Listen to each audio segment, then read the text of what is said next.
My name is Bob Stewart. We're going to talk about using market statistics and your blog to add prospects to your business. If you want to talk to me on Twitter or Facebook, you can find me at ActiveBob, so facebook.com/ActiveBob or at ActiveBob on Twitter. Market report blogs bring interested clients. So one of the things that is kind of a fact of the way that people search online is people are researching more and more where they want to live or how their market is performing if they're thinking about selling prior to actually contacting real estate agents. Okay, so there's all this information on the internet about really everything and anything as it relates to our daily lives, and real estate data is no different. And so we want to be somebody that's putting this information out there so that as folks are looking for whatever it is, whether it be, what are home prices doing in my area, or what is this a good community, what are the crime stats, what are the schools like? We want to be able to get information like that in front of folks before they're actually saying, okay, we're looking at houses. And sometimes they're doing it in conjunction with looking at houses. Sometimes they're looking for this data kind of before they start to really narrow down on where they want to buy at. In the case of sellers, they're out there looking for, how's the market doing in my area if they're thinking about selling. And we want to be able to get that information in front of them. At the end of the day, though, these people are generally wanting what? They're wanting to know, where are the new listings, or maybe what can I sell my house for? And so we'll talk about how market reports, how we can kind of segue them to those things if we want, and we do want, right? Because after they read our market report about, how the market's doing very well in this particular zip code or area of the town that this person lives in, we're going to want to kind of get them over to us to be able to look for listings or to be able to get a value on the property they're considering selling. So I'm going to use an example of a product called Market Insider. It's from Market Leader. This is definitely not the only case like this in the real estate industry, okay? There are a lot of products that do this, and in fact, you can create, if you're one of those analytic types, you like to, you're good with Excel, or you can make these kinds of charts and graphs, and we have a lot of members on ActiveRain. In fact, there's tutorials on ActiveRain about how you can make your own charts for this type of a blog post. Some other companies besides Market Leader that offer these kinds of things, like Zillow has these kinds of charts for you to use. Altos Research, Mike Simonson and the guys at Altos Research have some fantastic products like this. I think Realtor.com offers these kinds of things. There's a lot of companies out there that offer this kind of a service. Now, I'm going to use, Market Leader owns ActiveRain. I'm very familiar with Market Leader's products, so I'm going to use theirs in the example. The things that I want you to get out of this is that these kinds of products will give you some, kind of a snapshot of what's going on, and they really allow for you to take that content and wrap it into your blog in a way that can get the information in front of somebody. And so we'll kind of show you here in a second what that looks like. Well, actually, we're only going to talk about one optimal way to use this today. We're going to talk about home price trends or market report blog. Right? That's why you guys all came here. We advertised this class as, hey, we're going to learn how to write a market report blog. So this is what the blog post itself will look like, okay? Before the class earlier, you guys all got an email that kind of gave you a link to a downloadable piece of code that you can use to replicate what we have right here on this page. But let's walk through this market report, and let's kind of, talk about what is actually in here. So the first thing we're going to have is the title of our post, okay? And it's going to be based on whatever the report is about. So in this case, the report is about home prices in Redmond, Washington, okay? And we're going to give it a date, because these types of posts, they're not like the other kinds of posts that we've done in the Blueprint series, where we're talking about things like writing about a condo complex or writing about a subdivision. Those kinds of posts are evergreen, which means if someone finds them a year from now, the content's still going to be valid. these types of posts are not necessarily evergreen, right? We're talking about, a market report for a certain segment of time, so we want to make sure in the title that we talk about what that segment is. One of the things that the search engines will do is Google's getting really smart. Okay, so if somebody's looking for home prices in Redmond, Washington, Google's trying to get them new valid information, and so we want to make sure that we have kind of a date associated with the content that we're creating. And it makes sense anyway, right? I mean, if somebody's looking today, right, this one from November is not necessarily going to be something that they're as interested in as they would be if we were doing this for February. Now, this sort of a post, it's probably something that you want to consider. If you're going to do these, you need to do them with some consistency. So you probably don't want to say, sit down and say, well, I'm going to do these types of posts for every single city in my market. You might just want to pick a few cities and then consider at what frequency you want to do these. So we've got members who they're really religious about these. They do it because they know it brings them business. They know that it establishes credibility in the eyes of the people that are reading their blog. It's stuff that they can send out to their sphere to demonstrate expertise in their market. But we'll talk at the end, or towards the end of the call, about some of the ways we can do that. But you need to pick some frequency. So that could be quarterly, right? You say, look, I'm not going to do these things every month, but maybe I'm going to be able to add them in where I'm doing them every quarter. And once you get kind of a formula for how you do these, and that's what we're bringing you today, they become a heck of a lot easier. The first time you do it, it's going to take you, a half hour or 45 minutes, right? We've got folks now that are doing these things for their 15th time, right? And they're able to get, to crank out a few of these things relatively quick. We're going to get into the blog post. We're going to restate the title.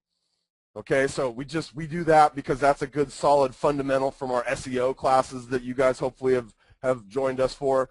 But we'll restate the title. That becomes a part of the page description, so that when Google's in there indexing things, everything's lining up and they know that we're talking about home prices in Redmond for November. Okay, then we'll give it a little bit of an introduction. We'll tell them, hey, this is a market report data for Redmond provided by you, right? And maybe a link back to your website. Okay, the portion kind of below, the chart that we see in that Redmond real estate summary, I'm supposed to give you guys dancing elephants because Chris doesn't like me to stay on the same slide for too long. So here's your dancing elephants so you're not falling asleep looking at the same slide. Okay, in the red there, your analysis. So this is by far the most important piece of a market report. Okay, because we have the ability with these different tools that I mentioned, or even if you're creating these kinds of reports on your own, we've got the ability to make the cool chart, right? And somebody can look at this chart and just from a glance, they can get a pretty good idea that, well, home prices in Redmond are on the rise, right? In this particular chart, we see the median list price and we see the median sold price. So both of these things are headed in the right direction, especially if we're a seller. Right? If we're a buyer, they're headed in a direction where we want to get on board. But we can see that from the chart. Here's the thing, though. Your analysis becomes important because the average consumer doesn't necessarily understand even what median list price means. Right? Wait, it's median. Does that means half of the homes are above that price and half are below? But our analysis becomes that part of the market report that really allows us to demonstrate expertise to them and to even break it down into simple terms that are easy to understand. Right? If you're doing a comparison of, or you're doing a chart that's like days on market, or you're doing a chart that's, something that's not kind of in the lexicon of every consumer, you need to be able to explain that to them in simple terms, okay? You might even want to put in there, and I would encourage you to put in there, some kind of a prediction or some kind of your feelings on what's going on. And hopefully that's not always going to be, it's a great time to buy, right? That one of I think the reasons that consumers look at the real estate industry with a leery eye from time to time is NAR always says it's a great time to buy, right? When prices were running up, it's a great time to buy. When the housing market had busted, it's a great time to buy. Your analysis needs to have something in there that people can relate to. So, if prices are heading down in your marketplace, maybe it's a great time to buy, but it's not the best time to sell. Like, you want to put something that's authentic into that analysis. Okay? The next portion then is going to be the chart and the image, and we'll go look at this thing live here in a minute to kind of give you guys a good sense for how this lays out, not on a slide. The chart or the image. So people like to look at this kind of thing. It's really easy. This is the kind of thing where when they land on the page, there's something, there's that image for them to be drawn to. There's that, this kind of demonstrates that you can take the data that's out there and put it in some kind of a fashion that somebody might be able to understand. Now, your analysis is really going to allow them to understand it. But the chart's easy. It's eye-catching. People like charts because they think the people that make charts are smarter than them, right? But again, we're not necessarily making these. Now, if you're one of those folks that just, you like to do this stuff, you may make your own charts.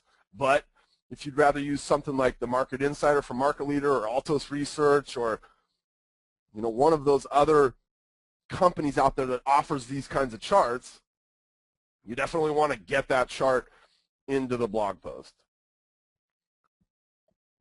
All right, if anybody's on Twitter right now, not the first person. I'm just going to pick somebody randomly from somebody that tweets me right now. Tell me what you like about Active Rain, the community. Like, is it because they're always sharing cool stuff with you? Whatever it is, if somebody wants to tweet that off or a couple people want to tweet that off, I'm going to send a T-shirt out to somebody.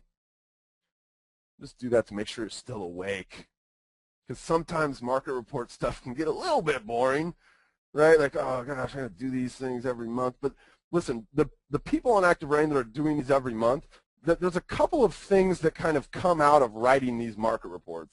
One would be you're able to demonstrate that expertise. You're able to show consumers that are coming to your blog, that are doing searches online, that are maybe following your Facebook page, that you actually know this stuff. The byproduct of that becomes you get to know your market better.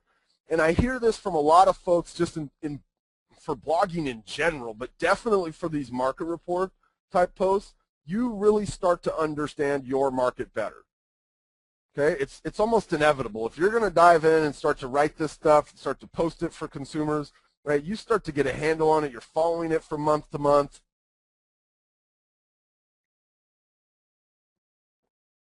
Donna says, Active Rain makes the phone ring. Fantastic. She just made my phone ring. That was my Twitter alert coming in there. Okay. So the stuff kind of below the image, that data that we see in there, so in this case it's talking about the median list price for November was $629,000. The list price increased 80.84% from the previous month. It talks about the price per square foot for listings in the area, talks about the median sales price. That data actually comes from the report that we ran on the website.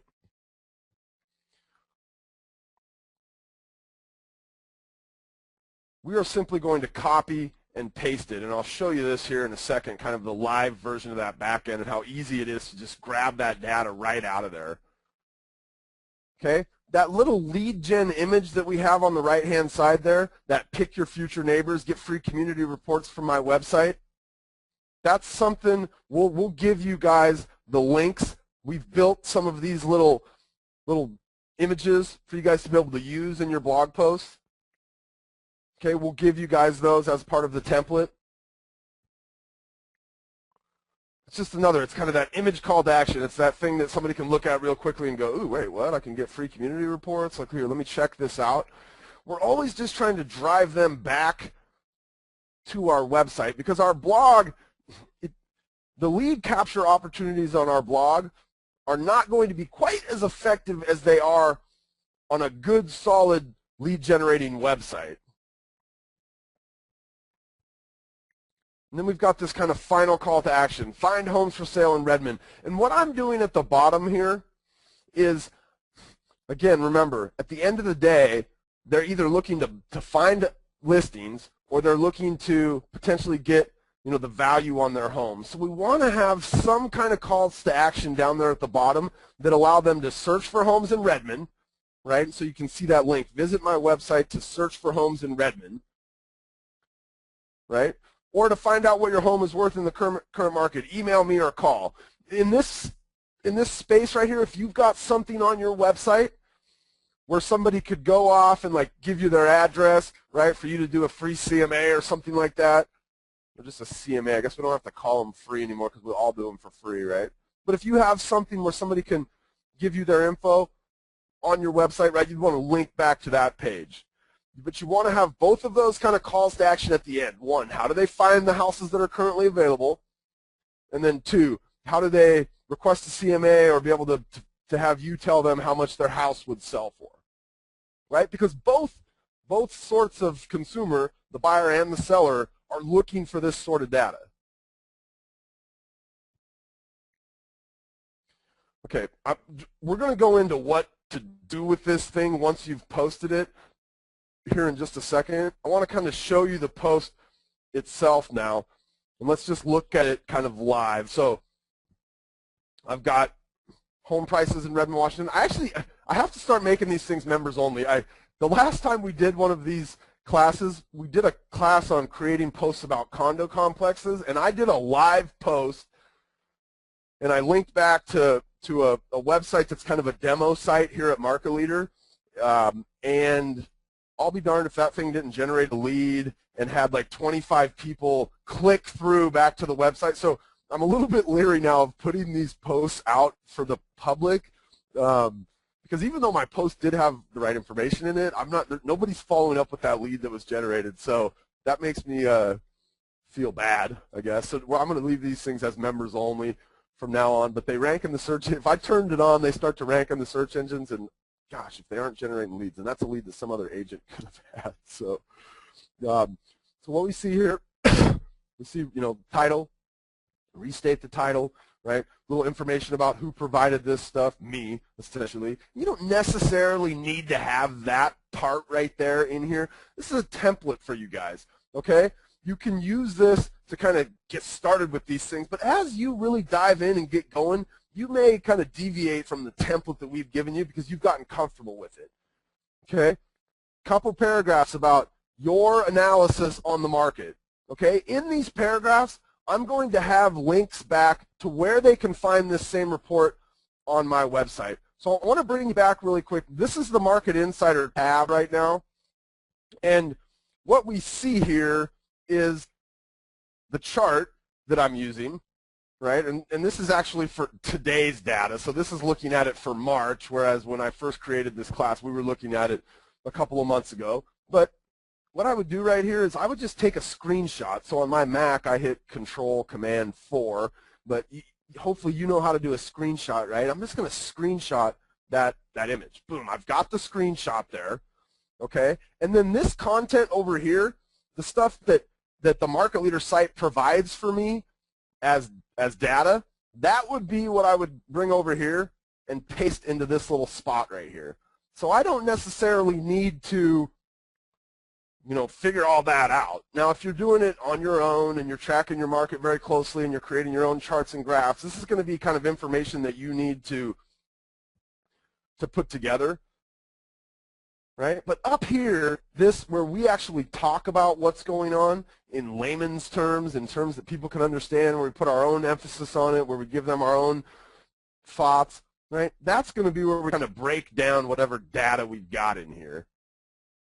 Right, there's some other stuff over here too. There's, inventory trends, so we could talk about inventory if we wanted. In fact, we could do a whole report on market inventory. What's market inventory doing, and how does market inventory and the changes in it from month to month determine what's happening with prices, right? There's all sorts of different kind of reports in here that we could do. And again, any of these places that offer these things, and really, again, you could do this kind of stuff on your own. Right? Debbie Maxwell is an example of a lady. She's out of Charlotte. She's an Active Rain member who does a really good job of putting her own charts together. Okay, she knows what particular kind of hot buttons she likes to write about when she does her market reports. Right? She's not always focusing on pricing. Right? She might be focusing on some different things like inventory. Right? In this case, if we were going to do inventory, we would be using this right here as the content for this area, and then we would be writing our own summary on inventory. We've got our link right here behind the image, and again, Carrie's actually going to send you out a link right now that gives you 3 kind of different images like this. One is about community reports, one is about getting free school reports, and the other one is about market reports. I think it just kind of deals with market reports in general.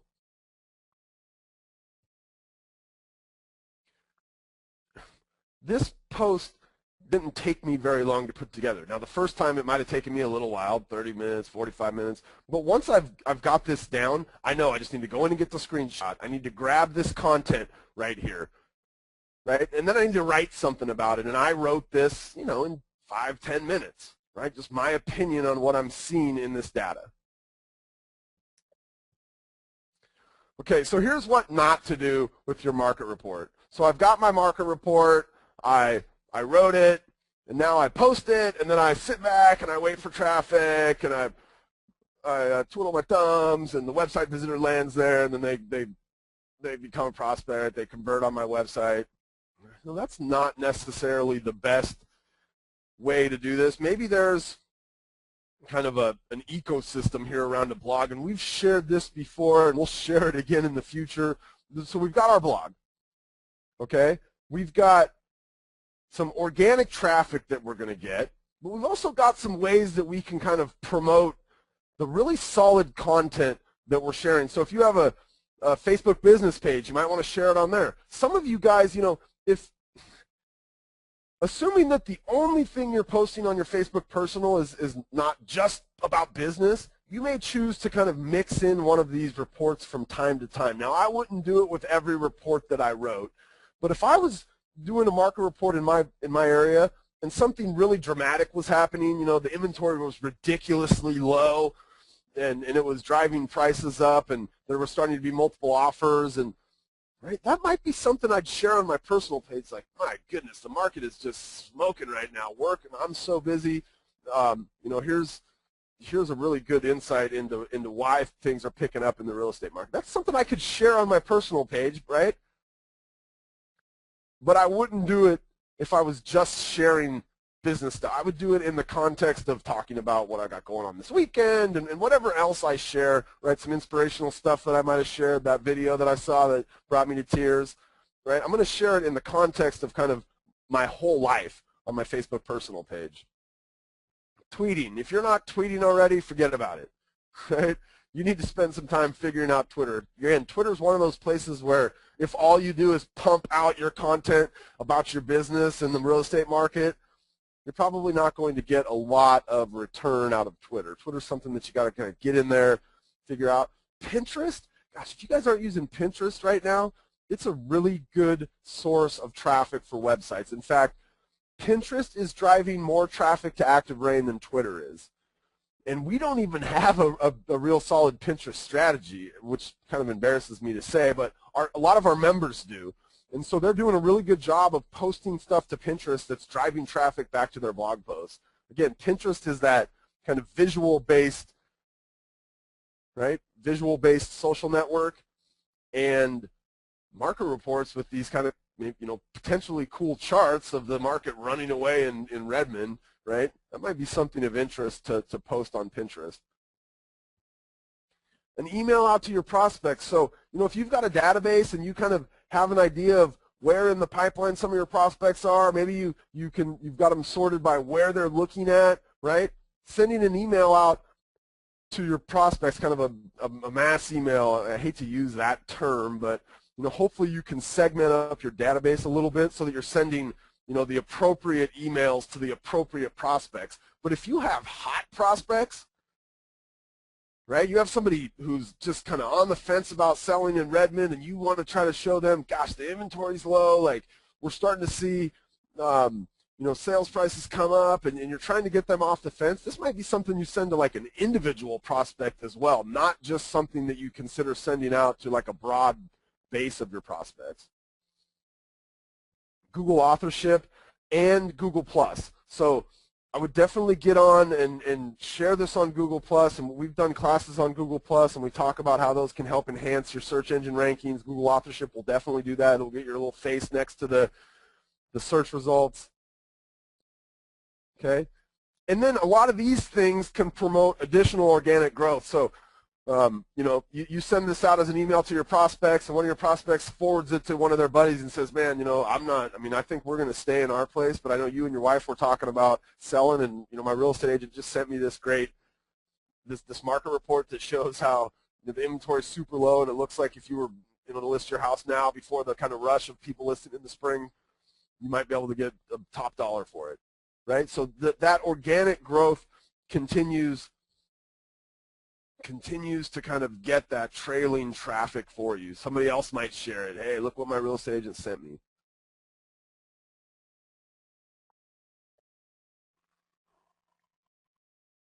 All with the goal of driving them back to our website. And again, you'll see in here how many opportunities I take. Now, it's not, if you look at this post, I don't have links flying everywhere, and it's not like, you know, I see these posts sometimes where, gosh, there's not very much good content in there, but ooh, they sure give me a lot of good chances to get back to their website, right? I've got, you know, a couple of links in here, right? One where they can get to the current inventory report, one where they can get to that home prices report that I'm kind of highlighting here. Okay, I've got a chance for them to head over and get community report, right? I've got a chance for them to search for homes in Redmond. So I'm taking the opportunity to drive them back to my website, because hopefully you, on your back end, right, on your website, you've got some good, like, let's say that they get back here and they're like, well, let's just see, like, what else is going on in Redmond, and they want to start searching around here. What will happen is eventually they can sign up here, right, as they start to look at different areas of the site. 98109. There becomes a point where they can't look any further. Here it is, and we kind of pop this lead capture opportunity on them. Okay, so I'm always, I mean, you know, if you're thinking about the business of online marketing, you are always attempting to drive traffic back to kind of your mousetraps, and hopefully your website is set up in a fashion where you have those mousetraps kind of sprinkled throughout, right? If they were to come back here and search for homes, and I just got a search set up of the homes in Redmond, kind of in a general price point, 400 to 700,000, right? As they start to search through homes on here, there's going to be kind of that opportunity for me to capture. There it is, right? I've got my lead capture always kind of waiting there for somebody that I've convinced, hey, I've got some good resources in here. I've got some good content for you to be able to find. I've got all the listings that you're looking for, and I'll give them all to you in exchange for your email address, and then later we'll try to pick up a phone number in that kind of lead capture scenario there.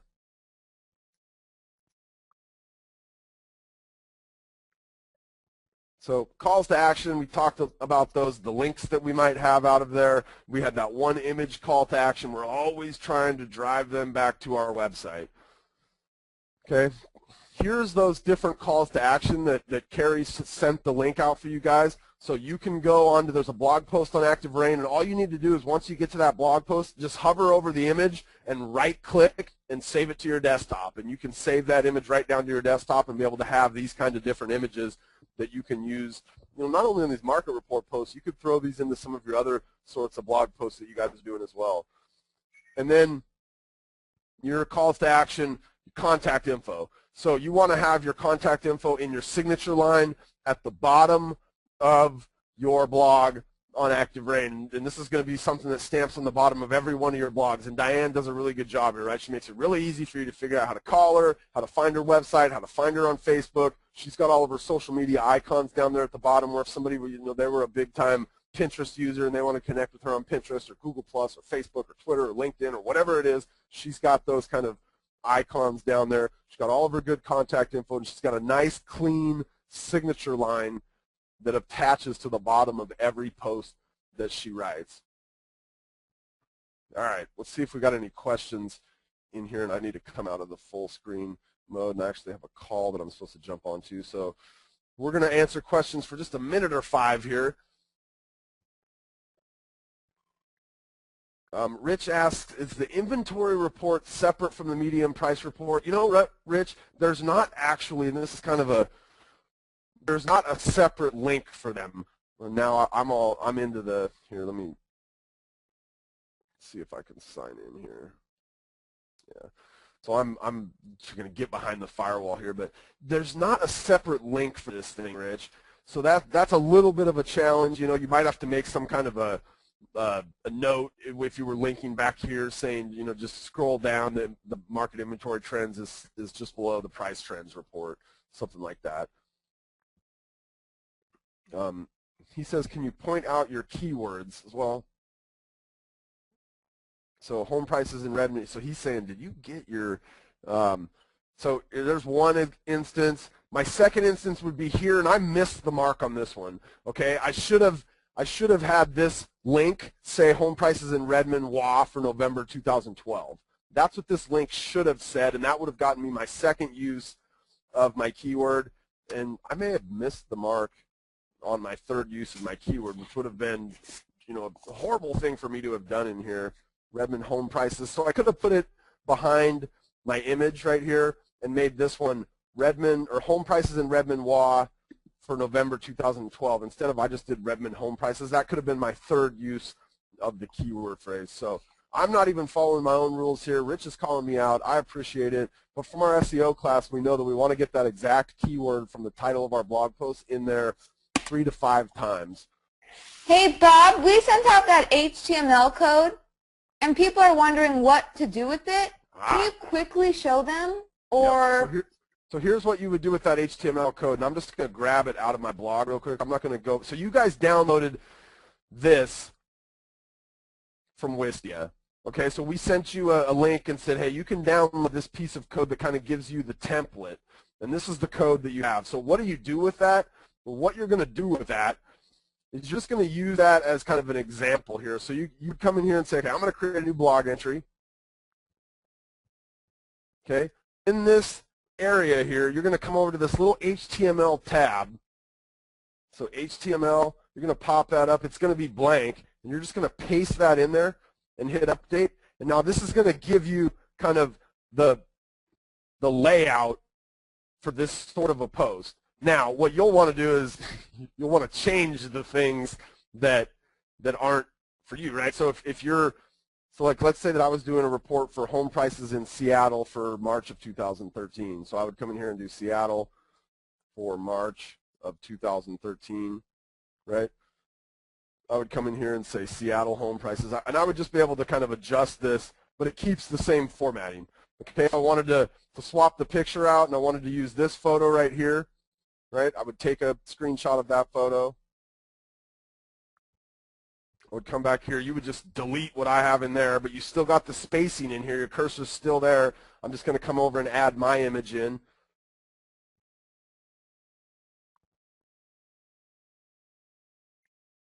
All my files. Let's see if that's where it's at. Yep, there's my screenshot. Whatever screenshot I just took, right?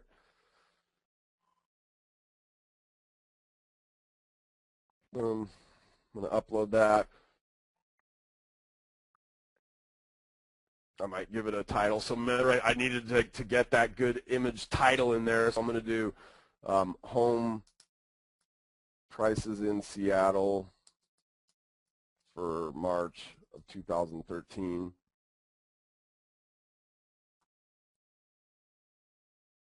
That's what the search engines are going to see it as. Hit insert. Got it back in there. Now I'm going to come down here and do Seattle, right? And I'm just going to adjust this thing. I would come over here and I would take this data right here, copy it, paste it in there, right? I'd have to change my link here, right? This would say Seattle now. So you can see, once you kind of get the hang of this, right, I need to come over here and change my URL to actually go to a Seattle page. Okay. Once you get the hang of this thing, though, I mean, I basically changed that out in like 3 minutes, right? Maybe I need to kind of just make sure in here that Seattle was, you know, is all swapped out. But then the bulk of it now would be, okay, I got to create my analysis for this month, and that's where kind of the time-consuming part, the 10, 15, 20 minutes comes in.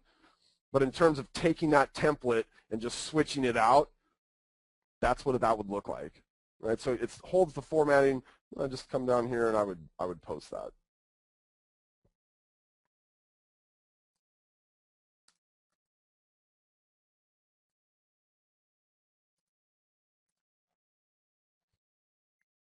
Boom.